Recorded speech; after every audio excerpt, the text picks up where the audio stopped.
Eu fiz aqui no meu canal um vídeo com 10 clássicos curtos para ler rapidinho. No vídeo de hoje eu trago o oposto, 10 calhamaços da literatura clássica para ler quando tiver tempo.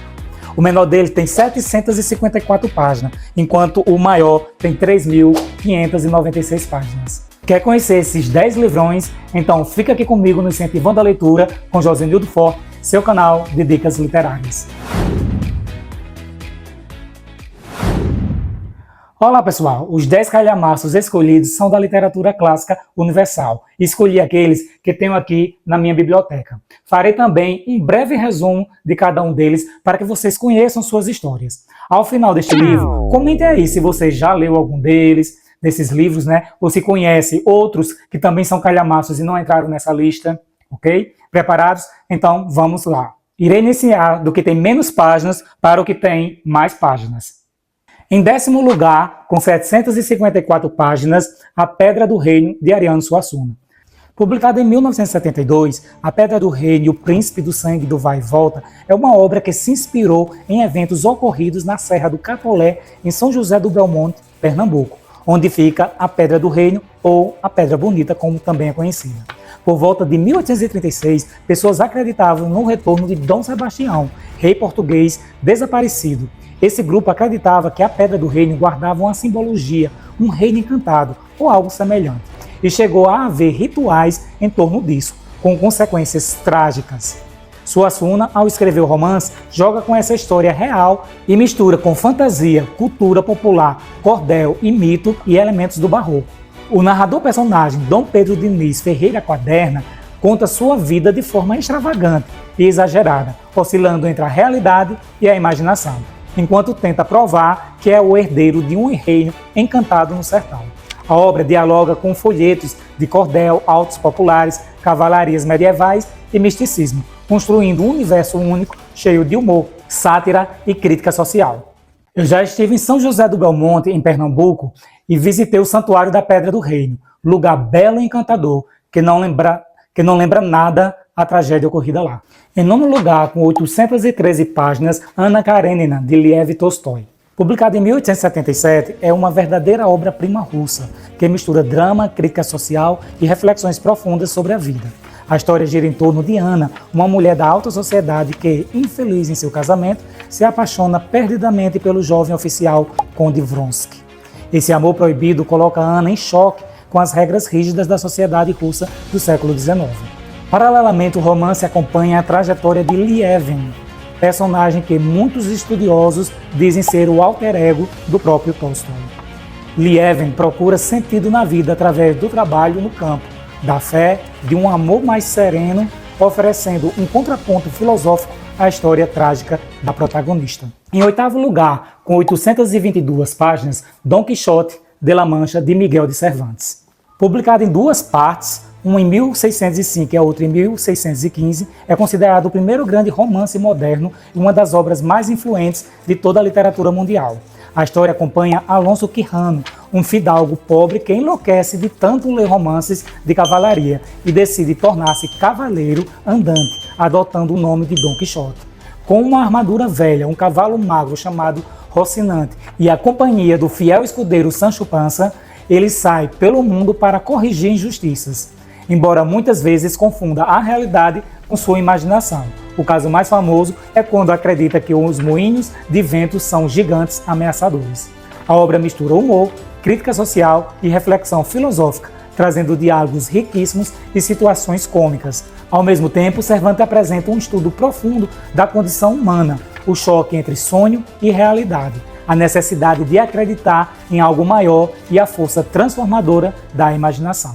Em 7º lugar, com 861 páginas, Os Irmãos Karamazov, de Fyodor Dostoiévski. Publicado em 1880, é o último e um dos mais profundos romances de Fyodor Dostoiévski, sendo considerado por muitos sua obra-prima.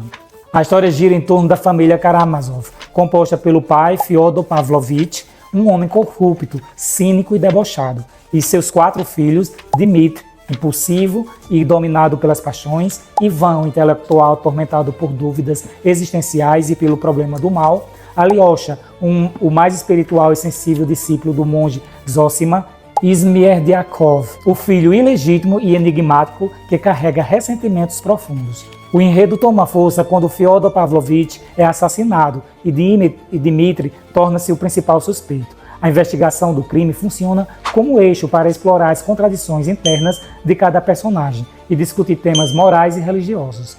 Ao longo do romance, Dostoiévski desenvolve reflexões sobre fé, razão, culpa, justiça e responsabilidade.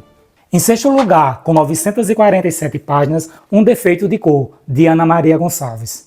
Publicado em 2006, foi eleito pela Folha de São Paulo o melhor livro nacional do século XXI, numa lista com 25 obras. Se vocês quiserem conhecer todos os 25 livros, tem um vídeo só sobre eles que vocês poderão acessar aqui no final deste vídeo.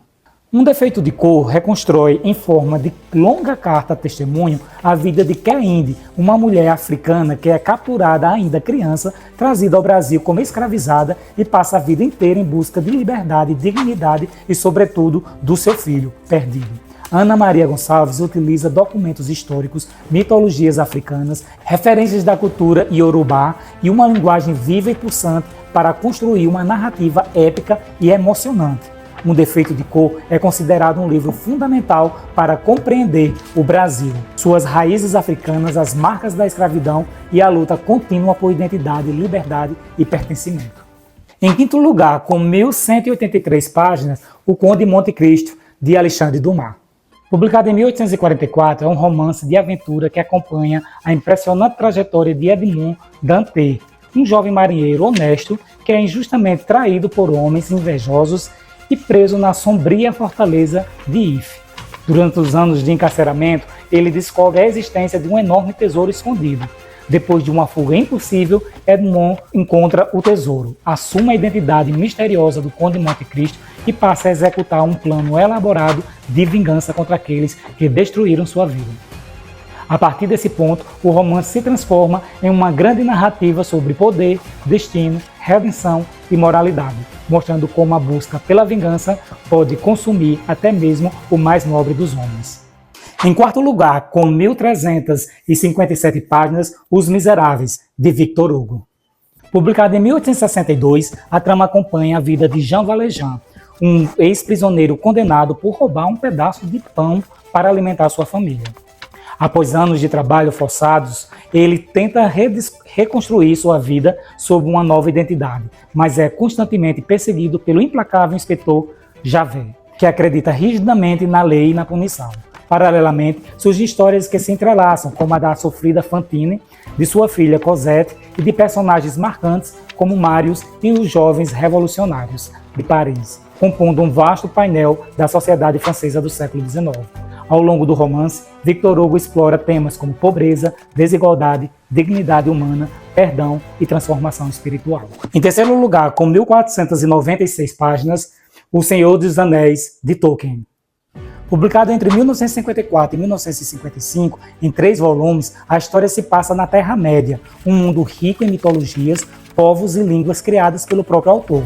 O enredo gira em torno do hobbit Frodo Bolseiro, que recebe de seu tio Bilbo um anel aparentemente comum, mas que na verdade é um anel mágico, forjado pelo Senhor do Escuro, Sauron, para dominar todos os povos livres. Para impedir que o mal retorne ao poder, Frodo precisa destruir o anel na Montanha da Perdição, iniciando uma jornada épica ao lado da Sociedade do Anel, composta por hobbits, humanos, um mago, um anão e um elfo. Ao longo dos 3 volumes, A Sociedade do Anel, As Duas Torres e O Retorno do Rei, Tolkien constrói uma narrativa grandiosa sobre amizade, coragem, sacrifício e uma luta entre a luz e as trevas.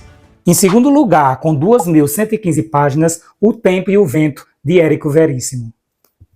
Publicado entre 1949 e 1962, é uma verdadeira saga que narra 200 anos de história do Rio Grande do Sul e da formação do Brasil através da trajetória de 2 famílias, os Terra e os Cambará. Dividida em 3 partes, o continente, o retrato e o arquipélago, a obra mistura ficção, documentos históricos, conflitos políticos e dramas pessoais em um painel grandioso que atravessa gerações, desde o período das missões jesuíticas até meados do século XX. O Tempo e o Vento é ao mesmo tempo romance histórico, épico familiar e reflexões profundas sobre identidade, memória, poder, amor e pertencimento. Em primeiríssimo lugar, com 3.596 páginas, Em Busca do Tempo Perdido, de Marcel Proust. Publicada entre 1913 e 1927, a obra é composta por 7 volumes e narra em tom profundamente introspectivo a formação da consciência do narrador, geralmente identificado como Marcel, enquanto ele revisita suas memórias e experiências afetivas, descobertas artísticas e reflexões sobre o tempo, o amor, a sociedade e a criação literária. Proust cria um vasto retrato da aristocracia e da alta sociedade francesa da virada do século XIX para o XX, revelando seus códigos, frivolidades, hipocrisias e transformações ao longo do tempo. Ao mesmo tempo, desenvolve uma investigação profunda sobre temas universais como o ciúme, a passagem do tempo, a identidade e o desejo e o papel da memória. Vou logo adiantando aqui para vocês que a leitura dessa obra não é fácil. O autor se utiliza muito de parágrafos longos, passa páginas e mais páginas descrevendo lugares e situações, tornando a leitura lenta e arrastada. Eu ainda consegui ler os 2 primeiros volumes e parei na metade do terceiro. Um dia ainda pretendo retomar essa leitura. E aí, o que acharam dos livros? Conta aí se já tinha lido algum deles, qual, que livro você acha que poderia estar nessa lista, mas não apareceu? Poste aí nos comentários. E se você teve interesse em ler todos esses livros, então prepare-se para devorar 13.944 páginas. E se você quer conhecer os 10 clássicos curtos para ler rapidinho e os 25 melhores livros do século XXI, de acordo com a Folha de São Paulo, vocês podem conferir por uma dessas janelas que aparecem aqui. E se curtiu a dica, deixa o like, compartilha com alguém que também ama ler e, claro, já me segue aqui no canal para não perder as próximas recomendações. Até a próxima!